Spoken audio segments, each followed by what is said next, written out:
சூரியன் அமரும் பொழுது நம்மளுடைய லைஃப் பார்ட்னர் மூலமாகவும் பிஸ்னஸ் பார்ட்னர் மூலமாகவும் நமக்கு ஒரு வாய்ப்பாகவும், அரசாங்கம் சம்பந்தப்பட்ட விஷயங்களில் நமக்கு அது ஒரு ஃபேவரபிளாகவும், கவர்மெண்ட்ல எனக்கு வர வேண்டிய அந்த பழைய பென்ஷனாக இருக்கலாம், இல்லைன்னா எனக்கு கிடைக்க வேண்டிய அப்ரூவலாக இருக்கலாம், இல்லை நான் ஒரு அரசாங்க வேலை வாய்ப்புக்காக காத்திருக்கக்கூடிய நபராக இருக்கலாம்.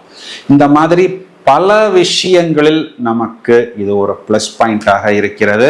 இதுல இன்னும் பார்த்தோம்னா இங்கு சந்திரன் வரக்கூடிய காலகட்டங்களில் நம்மளுடைய ராசியில் 6 கிரகங்கள், இந்த 6 கிரகங்களுக்கும் குருவின் பார்வை.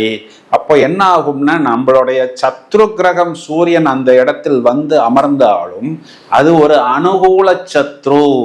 அப்போ அந்த இடத்தில் நம்மளுடைய சத்ருவும் நம்மளுடைய சகோதரரும் நமக்கு அனுகூலமாகத்தான் வருவார். இது எல்லாமே நம்மை மேலும் மேலும் சுறுசுறுப்பாக, பரபரப்பாக, ஸ்டீல் த ஷோ அப்படின்னு சொல்லுவோம் இல்லையா, எங்கு போனாலும் அந்த இடத்தை, அந்த ஒரு விஷயத்தை நமதாக்கி கொள்வது. அதாவது ஓயாமல் அதை பற்றியே யோசித்து அதுல என்னன்னா அது ஒரு ஆக்கப்பூர்வமான ஒரு விஷயமாக, பாசிட்டிவான ஒரு விஷயமாக, எப்படியாவது அந்த ஒரு விஷயத்தை, அந்த ஒரு வெற்றியை நாம் அடைந்து விடுவது அப்படிங்கிற மாதிரி ஒரு அமைப்பை பிரமாதமாக ஏற்படுத்தும்.